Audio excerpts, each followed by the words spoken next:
আমি কৃষ্ণ ছাত্রপতি, তোমাদের পদতলায় আমার প্রণাম। আপনাদের সামনে আবার আমি এসেছি নতুন ভিডিও নিয়ে। এবার যে চ্যানেলটা খুলেছি সুদীপ মণ্ডল, আপনারা সার্চ করলে পাবেন সুদীপ মণ্ডল। আমার ফোনটা চুরি হয়ে গেছে, যার জন্য আপনাদের সামনে আমি আসতে অনেক দেরি করে ফেলেছি। আমার ইউটিউব চ্যানেলটা, ওই চ্যানেলটা বন্ধ হয়ে গেছে, না চালু আছে, বন্ধ হয়নি, চালু আছে। কিন্তু আপনাদের সামনে বলতে আমার খুব সম্মানে লাগছে, আমার ওই চ্যানেলটা চলছে।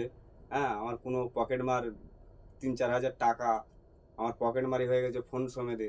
ওর কোনো, যখনই ইউটিউবটা আমি সার্চ করছি, আমি যখন পাসওয়ার্ড মারছি, তখন ওই ফোনের ভিতরে ওই পাসওয়ার্ডটা চলে যাচ্ছে, পাচ্ছি না। যার জন্যে আবার নতুন সুদীপ মণ্ডল নামে আমার ছেলের নামে আমি চ্যানেলটা খুলেছি। আপনারা সবাই চ্যানেলটা দেখবেন আর কমেন্টে লিখবেন, কমেন্টসে লিখবেন, হ্যাঁ, সাবস্ক্রাইবার করবেন। আর আমার থেকে যদি কোনো ভুল টুল হয়ে থাকে আপনারা ক্ষমা করে দেবেন। আমার আত্মীয় স্বজন, বন্ধু বান্ধব, তাদেরকে সবাইকে বলছি।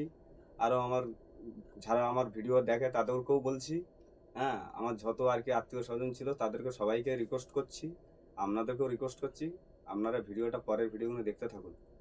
আর আমি যদি কোনো ভুল করে থাকি আমাকে ক্ষমা করে দেবেন। এই বলে আমার কথা আমি শেষ করলাম। ধন্যবাদ।